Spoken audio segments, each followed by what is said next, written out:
খুশি হতাম না? কত খুশি হতাম। আমাদের কাজী নজরুল ইসলাম ওনার অনাগত কাব্যের মরুভাস্কর কবিতার শেষ 2 লাইনে তিনি বলেছেন, ধন্য মক্কা, ধন্য আরব, ধন্য এশিয়া পূর্ণ দেশ, তোমাতে এসেছে নতুন নবী গো, তোমাতে এসেছে নবীর শেষ। কাজী নজরুল বুঝাতে চাইলে মক্কার মানুষ বড়ই ধন্য, তাদের বুকে রাসূল এসেছে। আরবের মানুষ বড়ই ধন্য, তাদের বুকে রাসূল এসেছে। এশিয়ার মানুষ বড়ই ধন্য যে তাদের এশিয়ায় রাসূল এসেছে।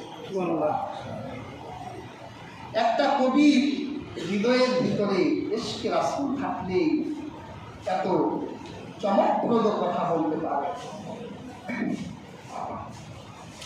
হাজিরি, আমরা তো সেই কাজী নজরুলকে চিনলাম না, যার ভিতরে ইশকে রাসূল আছে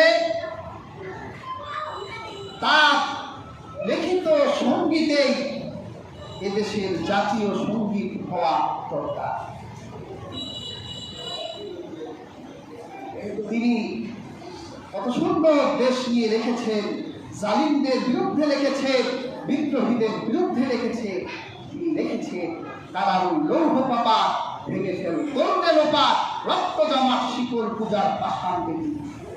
ওরে ও তরুণ নিশান, বাজাতর প্রলয় নিশান, ধ্বংস নিশান, পুরো প্রাচীর প্রাচীর ভেদি। তিনি দেশের মানুষের পক্ষে, মজলুমের পক্ষে, জালিমের বিপক্ষে এরকম বিষাক্ত কথা লিখেছে। তার কথাগুলোই এদেশের জাতীয় সঙ্গীত হওয়ার যোগ্যতা রাখে।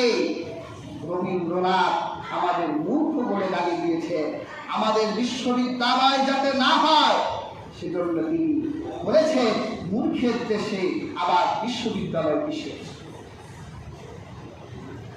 এরকম রবি ঠাকুরের বঙ্গভঙ্গের সেই সঙ্গীত কখনো আমাদের জাতীয় সঙ্গীত হতে পারে না। যার ভিতরে ইশকে রাসূল আছে তার সঙ্গীতেই জাতীয় সঙ্গীত হওয়া দরকার। পেয়ার হাজিরি,